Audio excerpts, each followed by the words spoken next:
Bom, então vamos lá, né? Vamos estar dando início à nossa aula. Como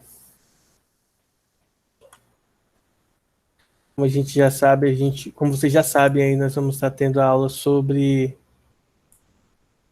indução eletromagnética, tá? A primeira parte de indução eletromagnética, tá? No manual, no nosso manual, ele diz assim para mim, olha, geralmente essa é a parte mais difícil, então vai devagar.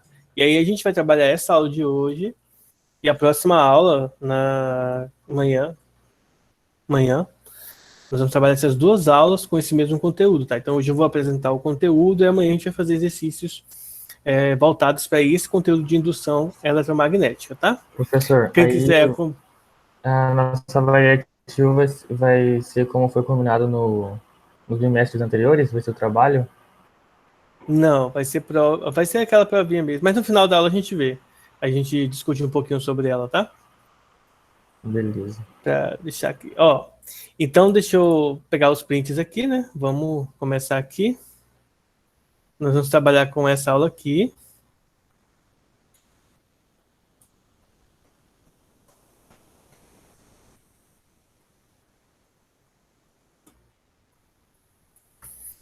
Aula 45 e 46, nós vamos trabalhar com a indução eletromagnética. E eu nem vou...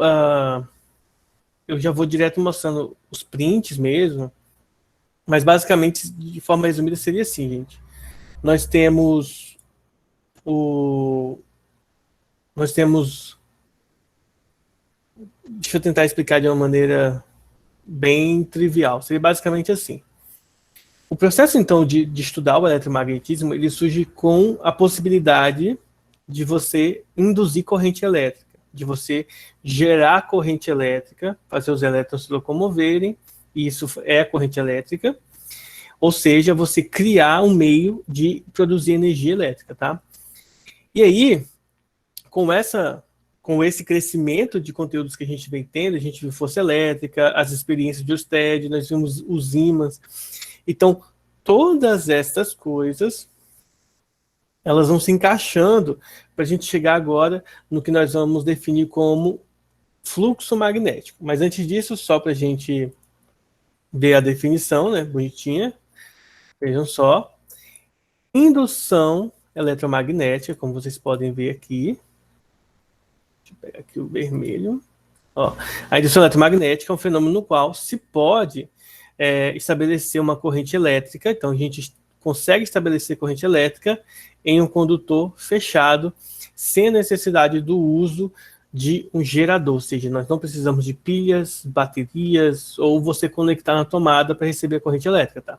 Você consegue estabelecer a corrente elétrica sem a necessidade de um gerador. Então, essa é um experimento fantástico, pelo menos do ponto de vista físico, talvez não do ponto de vista de aluno, né, de um modo geral, mas do ponto de vista físico isso é algo fantástico, porque a gente consegue estabelecer corrente elétrica sem a necessidade de um gerador. E isso é muito legal, pelo menos a gente pode, então, prever alguns resultados, tá?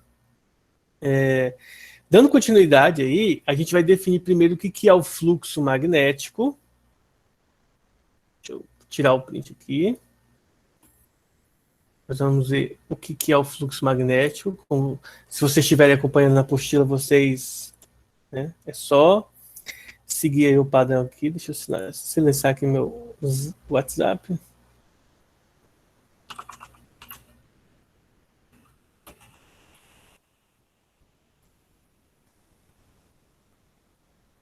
Pronto, silenciado aqui, então vamos voltar para cá.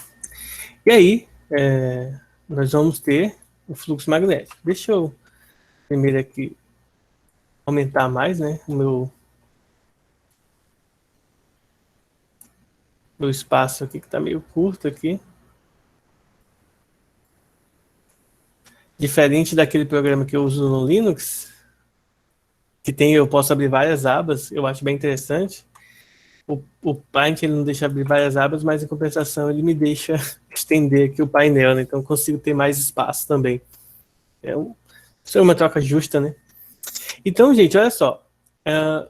O que é o fluxo magnético? O fluxo magnético seria basicamente, imaginem um monte de elétrons passando num determinado fio, tá? Então, fluxo magnético seria mais ou menos essa interação. Mas vamos ver aqui o que nós temos como exemplo aqui na apostila. Olha só. Quando uma espira, que a gente estudou, a gente viu o que é uma espira e como ela se comporta e como calcular corrente elétrica nela e o campo magnético nela. Então, quando uma espira está imersa num campo magnético, dizemos que há um fluxo magnético, e nós vamos simbolizar pela letra grega φ maiúscula, tá? É uma bola cortada no meio. Através dela, quando ela é atravessada por linhas de indução deste campo.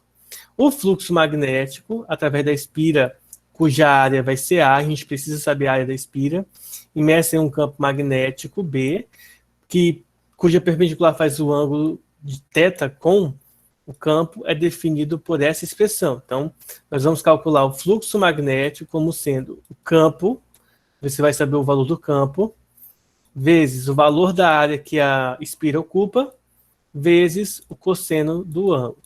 Dentro da relação cosseno, a gente tem algumas coisas que são importantes. Primeiro, cosseno de 0 é 1, tá? Segundo, cosseno de 90 é 0, então significa dizer que o fluxo é nulo.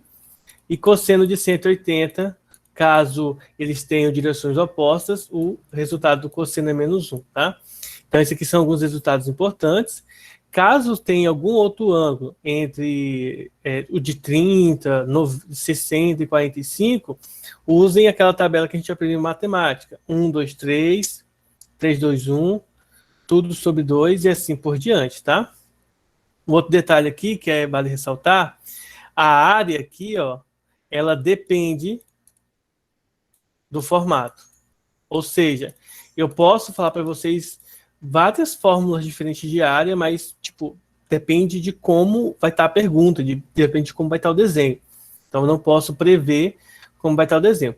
Provavelmente o desenho pode ser um quadrado, o desenho geralmente vai ser um círculo, a espira geralmente pode aparecer como um retângulo, tá? Claro que dificilmente vai ser um triângulo, dificilmente vai ser uma outra figura geométrica, a não ser essas. Os mais comuns quadrados e círculo. O mais comum mesmo é círculo, mas nada impede de que apareça um quadrado. E o do campo aqui, é só você lembrar que se está relacionado com o espira, então o campo magnético na espira é a constante, μ0, vezes a corrente, dividido por 2 vezes o raio, tá? E aí, por isso que está relacionado ao círculo. Caso contrário, se for outro formato, geralmente ele vai dar o valor do campo para você. Mas isso nada impede de você calcular, tá? Então, de forma resumida, é assim que a gente calcula o campo através do fluxo magnético, tá? Melhor, fluxo magnético através do campo. Então, a gente tem essas relações aí, importantes do estudo do eletromagnetismo. Deixa eu ampliar aqui minha área de trabalho aqui para a gente fazer outras coisas aqui, dando continuidade. Só um detalhe importante que eu não mencionei ainda é o seguinte: a unidade padrão para o fluxo magnético é a letra WB, tá? Não é watts, não é watts, é Weber, tá? Então ele vai ter o W maiúsculo e o B minúsculo, é a unidade de medida dentro do sistema internacional para fluxo, tá? Lembrando, então, para vocês precisarem lembrar, Weber é Tesla vezes metros quadrados, tá? Então, é a junção das unidades aqui de campo magnético e área, tá? Continuando, só um detalhe importante. Quando ocorre variação do fluxo magnético através de uma espira, o fenômeno da indução eletromagnética se manifesta, levando ao estabelecimento de corrente elétrica nessa espira. Então, uma coisa muito importante. Vai haver corrente elétrica induzida na espira quando ocorre variação no fluxo magnético. Ou seja, vai ter o fluxo magnético inicial diferente do fluxo magnético final. Tá? Quando eles são diferentes, há essa variação, então há uma produção de corrente elétrica induzida, tá? Ela é manifestada nessa situação. E aí agora, para a gente finalizar essa parte de conteúdo, tá? A gente vai ter aqui a lei de Lenz. Lei de Lenz, que é uma lei muito importante para esse estudo. Deixa eu printar aqui para vocês verem. Que ela vai nos dizer como que essa corrente elétrica se comporta nessa situação. Então, vejam só. O que diz a lei de Lenz? Primeiro, nós vamos considerar duas situações hipotéticas, tá? A primeira é, se o fluxo magnético cresce, ou seja, ele está dizendo aqui, ó, que se o φ cresce, aumenta, então ele está dizendo que a corrente induzida tem o sentido de modo a criar um campo magnético induzido contrário, que é importante ressaltar, contrário ao campo magnético real, tá? O campo magnético que gerou aquela variação do fluxo. Por exemplo, ele está dizendo para a gente que nessa situação, se o campo tem um sentido horário, então a corrente elétrica induzida, tá? Deixa eu pegar aqui o azul. A corrente elétrica induzida vai ter o sentido anti-horário, ok? E vice-versa, tá? Se o campo tiver o sentido anti-horário, então nessa situação, se o fluxo aumenta, o sentido da corrente elétrica induzida vai ser o sentido horário, tá? E aí, como vocês devem imaginar, vai acontecer o processo inverso. Se nós temos o fluxo magnético decrescente, a corrente induzida tem o sentido a criar um campo magnético a favor do campo magnético real. Ou seja, se o campo magnético está decrescendo, o campo magnético real tiver o sentido horário, então o campo magnético através da corrente induzida também vai ter o sentido horário, tá? Então ele vai ser a favor caso seja decrescente. Então, essa lei aqui, muitas vezes é um pouco difícil da gente decorar ela, porque é um dos últimos conteúdos que a gente vai estudar, né? Que a gente está estudando aqui no segundo ano. Então, a gente não tem muito tempo de amadurecer essa ideia, tá? Mas é sempre importante e interessante, vai resolver questões de indução magnética, pega a lei de Lenz, coloca ali do seu lado para você dar uma olhada nela e usar ela como mecanismo para você se estabelecer e resolver estes exercícios, tá? Bom, eu vou escolher algumas questões aqui, né, de forma aleatória na internet, para a gente estar resolvendo aqui elas nessa aula, tá? Não vou nem pegar de forma aleatória na internet, eu vou pegar do caderno digital nosso, tá? Deixa eu pegar aqui.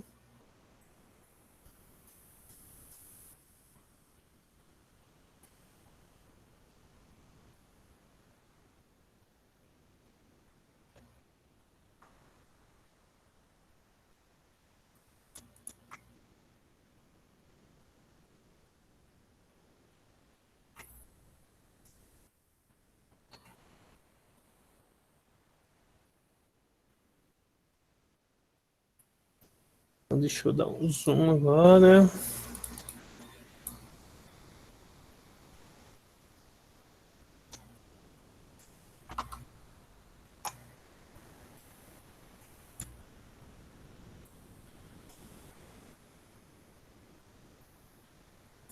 Então, olha só essa questão, tá? Eu vou abrir aqui um novo. E vejam só a primeira questão, ó. O primeiro exemplo que a gente tem aqui, ele fala o seguinte, ó, um ímã natural está se aproximando com velocidade v constante de uma espira condutora, conforme mostrado na figura abaixo. É correto afirmar que a força eletromotriz na espira... Então, vamos lá, né? O que a gente pode afirmar aqui nessa situação? Letra A. A força eletromotriz só existe quando o ímã está se aproximando da espira. Isso aqui é falso porque ele está falando existe somente, tá?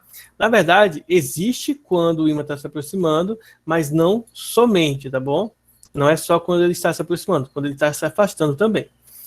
Existe somente quando está se afastando, esse somente anula a validade dessa questão. E aí no item C, como vocês podem ver, ó, o ímã existe quando o ímã está se aproximando ou se afastando da espira, ou seja, quando o ímã está se aproximando e quando ele se afasta da espira, ele vai produzindo uma diferença, na verdade, uma variação do fluxo magnético que gera, então, aí associada à força eletromotriz, que a gente vai estar estudando também na próxima aula com mais veemência, tá?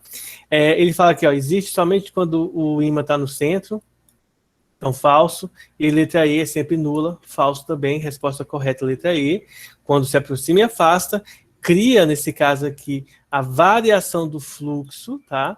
Que, por sua vez, gera a força eletromotriz, tá? Força eletromotriz. Vou esperar que o pessoal da natural passar aí.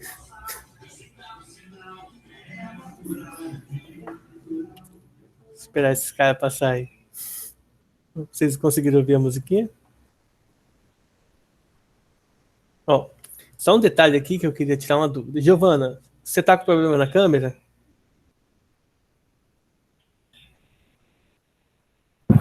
Não, é porque hoje eu não liguei mesmo. Gente, desculpem. Não façam isso, gente. Eu vou ter que tirar vocês da aula.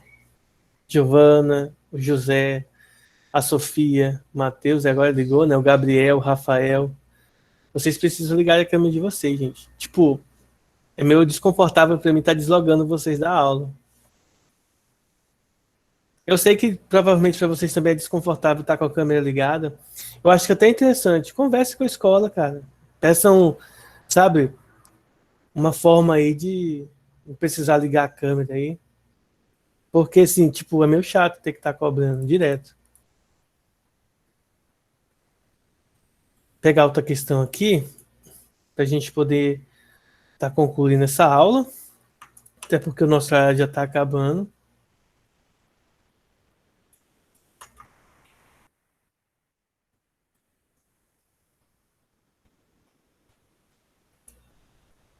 Deixa eu ver se eu encontro algum aqui de cálculo, né?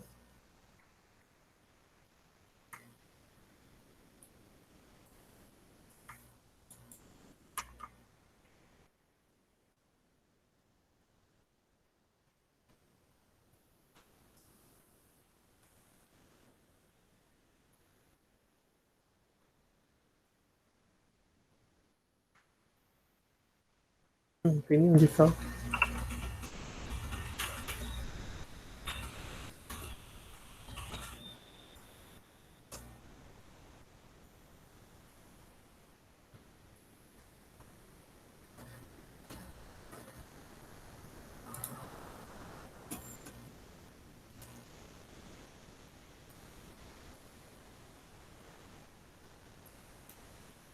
Agora a gente vai fazer um de fluxo magnético, que a gente viu aí na aula. Nós vamos ver como que calcula ele, tá? Deixa eu pegar aqui o print da questão, encontrei uma aqui.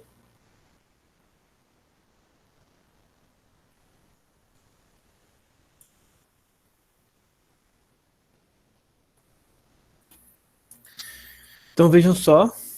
Deixa eu passar aqui. Olha só. Essa questão ela diz o seguinte pra gente, ó.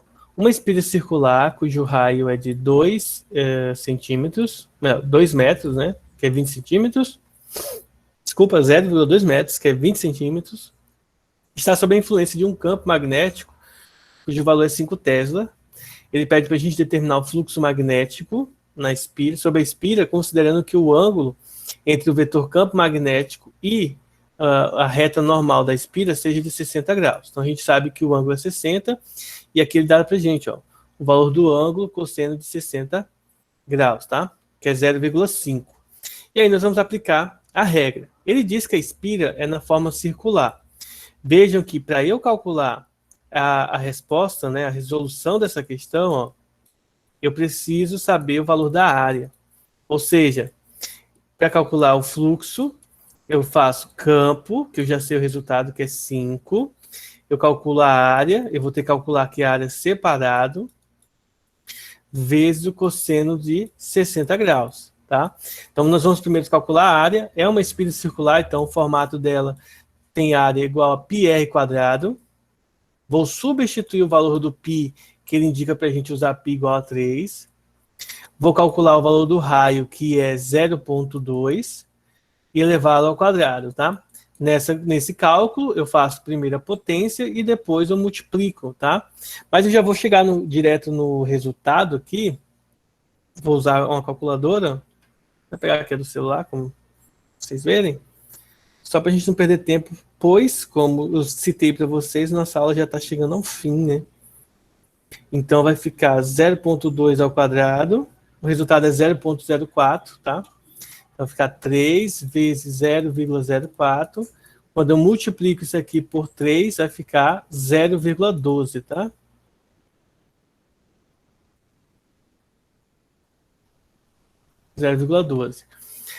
unidade de área, metro quadrado, tá bom?